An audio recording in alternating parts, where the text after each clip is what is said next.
ప్రతి బూత్లో మా జూబ్లీహిల్స్ స్థానిక నాయకత్వం చాలా అద్భుతంగా కష్టపడ్డారు.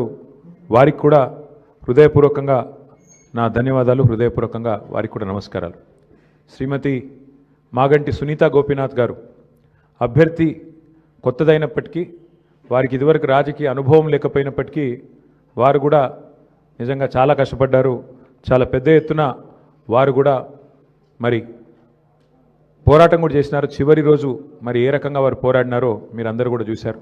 వారికి కూడా నా అభినందనలు. ఎందుకంటే కొత్త అభ్యర్థి అయినప్పటికీ, ఎక్కడా కూడా ప్రత్యర్థి ముఖ్యంగా అధికార పార్టీ అయినప్పటికీ, అధికార యంత్రాంగం మొత్తం ఉన్నప్పటికీ వారు కూడా మొక్కవోని ధైర్యంతో కొట్లాడినారు. సునీత గోపీనాథ్ గారికి మనస్ఫూర్తిగా నా అభినందనలు.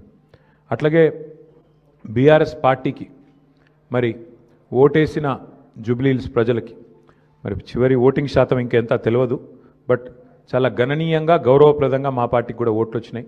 మరి మాకు ఓటేసిన జూబ్లీహిల్స్ ప్రజలందరికీ కూడా పేరు పేరున వారికి కూడా కృతజ్ఞతలు. సరే, సహజంగానే ఒక రాజకీయ పార్టీగా ఎన్నికల్లో దిగినప్పుడు గెలుస్తామనుకొని దిగుతాం, గెలుస్తామనుకొని కొట్లాడతాం, గెలవాలని కొట్లాడతాం. అట్లనే కొట్లాడినాం. గత 2 ఏళ్లుగా బీఆర్ఎస్ పార్టీ ప్రధాన ప్రతిపక్ష పార్టీగా తన పాత్రను అద్భుతంగా పోషించింది. ప్రజా సమస్యలను మరి కేంద్రంగా చేసుకొని ప్రజల వాదనను, ప్రజల వేదనను ఇవాళ ప్రభుత్వం ముందు పెట్టడంలో, అది శాసనసభలో అయితేనేమి, ప్రజాక్షేత్రంలో అయితేనేమి, సోషల్ మీడియాలో అయితేనేమి చాలా బలంగా బీఆర్ఎస్ పనిచేస్తున్నది. మా పని ఇట్లాగే భవిష్యత్తులో కూడా కొనసాగుతూనే ఉంటుంది. ఎందుకంటే ఈ ఉప ఎన్నికల్లో కూడా మేము నిజాయితీగా కొట్లాడినాం. ప్రజా సమస్యలనే కేంద్ర బిందువుగా చేసుకొని, ప్రజలనే ఎజెండాగా చేసుకొని ఎన్నికల్లో డెఫినెట్గా చిత్తశుద్ధితో నిజాయితీగా మేము కొట్లాడినాం. మీకు తెలుసు ఎట్లా ఎన్నికలు జరిగినాయో కూడా అందరూ చూసినారు, నేను చెప్పక్కర్లేదు ప్రత్యేకంగా. మరి మొత్తం ఎన్నిక ప్రచారం ముగిసేదాకా ఎట్లా జరిగింది, ప్రతి సర్వేలో కూడా బీఆర్ఎస్ గెలుస్తుందని ఎట్లా చెప్పింది, ఆ తర్వాత ఆఖరి 3 రోజులు ఏం జరిగింది, ఇదంతా ప్రజలు చూసినారు. కానీ అందులోకి పోను, అవి చెప్పను. కానీ ఒకటి మాత్రం వాస్తవం, ఈ ఎన్నిక డెఫినెట్గా మరి మాకు కొత్త ఉత్సాహాన్ని ఇచ్చింది, కొత్త బలాన్ని ఇచ్చింది. ఎందుకంటే మరి స్పష్టంగా ప్రజలు ఒక తీర్పు ఇచ్చారు. ఈ రాష్ట్రంలో ప్రత్యామ్నాయం కేవలం బీఆర్ఎస్ మాత్రమే. ఇంకా అది అందులో అనుమానమే లేకుండా ఖచ్చితంగా ఈ ప్రభుత్వం ఏదైతే పనిచేస్తుందో వారికి ప్రత్యామ్నాయంగా పోరాడుతున్న ఒకే ఒక్క పార్టీ బీఆర్ఎస్ అనే మాట స్పష్టంగా ప్రజలు చెప్పారు. డెఫినెట్గా దాన్ని కూడా మేము మాకు ఒక సానుకూల అంశంగానే తీసుకుంటా ఉన్నాం. సరే, ఇక ఈ ఎన్నికల్లో ఏ రకంగా అధికార యంత్రాంగం మోహరించింది, ఏ రకంగా వారు పనిచేశారు, ఇవన్నీ కూడా మీ కళ్ళ ముందున్నాయి. నేను వాటి విషయంలోకి ఎక్కువగా పోను. 2014 నుంచి 2023 మధ్యన కూడా చాలా ఉప ఎన్నికలు మన రాష్ట్రంలో జరిగినాయి. దాదాపు 7 ఉప ఎన్నికలు జరిగినాయి. ఈ 7 ఉప ఎన్నికలు పాలేరు కానీ, నారాయణ ఖేడ్ కానీ, హుజూర్ నగర్ కానీ, దుబ్బాక కానీ, నాగార్జున సాగర్ కానీ, హుజూరాబాద్ కానీ, మునుగోడు కానీ, ఈ అన్ని ఉప ఎన్నికల్లో మీరు ఆ రోజు కనుక గమనించినట్టయితే అప్పటి ప్రతిపక్ష పార్టీ కాంగ్రెస్ పార్టీ, ప్రధాన ప్రతిపక్ష పార్టీ, ఒక్క ఉప ఎన్నికల్లో కూడా గెలవలేదు. 7 ఉప ఎన్నికల్లో మేము దాదాపు అన్ని గెలిచాం, దాదాపు 5 గెలిచాం, ఒక 2 ఓడిపోయాం అంతే తప్ప. మరి ప్రతిపక్షంలో ఉన్న కాంగ్రెస్ పార్టీ ఆనాడు ఒక్క ఉప ఎన్నికల్లో గెలవకపోయినా చివరికి మళ్ళీ 2023 సార్వత్రిక ఎన్నికల్లో వారు విజయం సాధించారు, గవర్నమెంట్ కూడా ఫామ్ చేశారు. అట్లాగే మధ్యలో జిహెచ్ఎంసీ ఎన్నికలు వస్తే కూడా, గ్రేటర్ హైదరాబాద్ కార్పొరేషన్ ఎన్నికల్లో కూడా మరి ప్రతిపక్షంలో ఉన్న కాంగ్రెస్ పార్టీకి ఆనాడు కేవలం 1-2 కార్పొరేటర్ సీట్లు వచ్చిన విషయం కూడా ఒక్కసారి గమనంలోకి తీసుకోవాలని చెప్పి కూడా నేను కోరుతా ఉన్నా.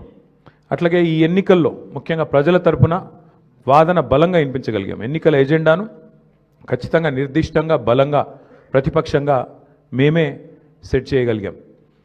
ప్రజా సమస్యలను ప్రధానంగా 6 గ్యారంటీల అమలులో ప్రభుత్వ వైఫల్యాన్ని బలంగా ప్రజల్లోకి తీసుకొని పోయాం.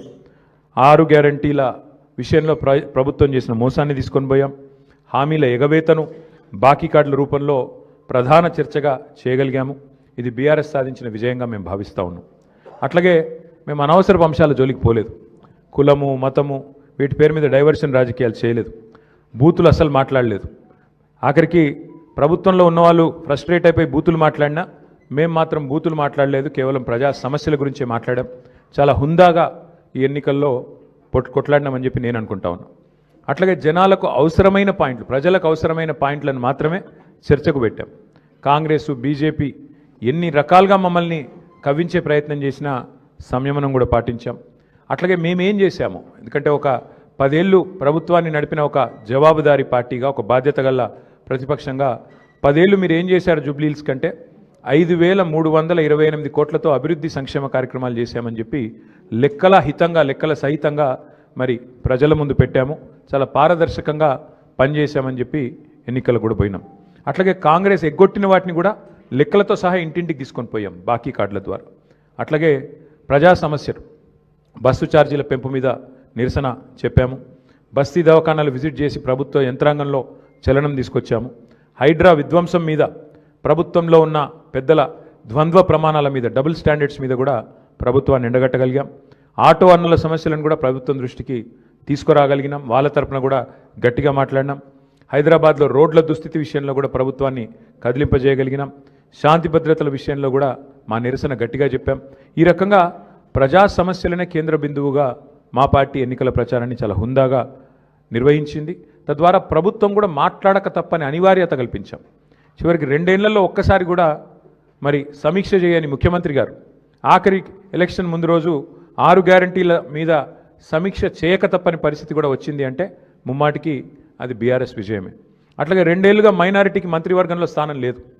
బీఆర్ఎస్ ఏదైతే మరి మంత్రివర్గంలో ఇట్లా మైనారిటీలకు స్థానం లేదు, ఒక ఎంపీ లేరు, ఎమ్మెల్యే లేరు, ఎమ్మెల్సీ లేరు అని గట్టిగా మాట్లాడితే చివరికి అనివార్యంగా అజారుద్దీన్ గారికి మంత్రి పదవి ఇయ్యక తప్పని అనివార్యత కల్పించింది కూడా ఖచ్చితంగా మా యొక్క ఎన్నికల ప్రచార సరళి. తప్పకుండా ప్రధాన ప్రతిపక్షంగా మరి మా బాధ్యత మేము నిర్వర్తించినాం.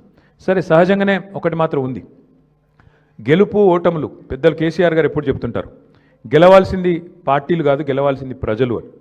మేము కూడా మనస్ఫూర్తి కోరుకునేది ప్రజాస్వామ్యంలో చర్చ జరగాల్సిందే, మీడియాలో జరగాల్సిందే, బయట జరగాల్సిందే, తప్పకుండా ప్రజల్లో కూడా జరగాల్సిందే.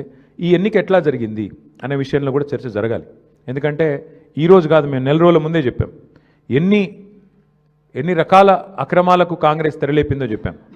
అభ్యర్థి యొక్క సొంత తమ్ముడికి 3 ఓట్లు ఉన్న విషయాన్ని మీ ముందు పెట్టాం. ఆధారాలతో సహా మేము స్పష్టంగా మీ ముందు బయట పెట్టాం. ఎన్నికల కమిషన్ అడిగాం, కోర్టుకు పోయాం. ఎన్ని ప్రయత్నాలు చేయాలో అన్ని ప్రయత్నాలు పారదర్శకంగా ఫ్రీ అండ్ ఫెయిర్ ఎలక్షన్ కోసం జరగాలని ప్రయత్నం చేసినాం.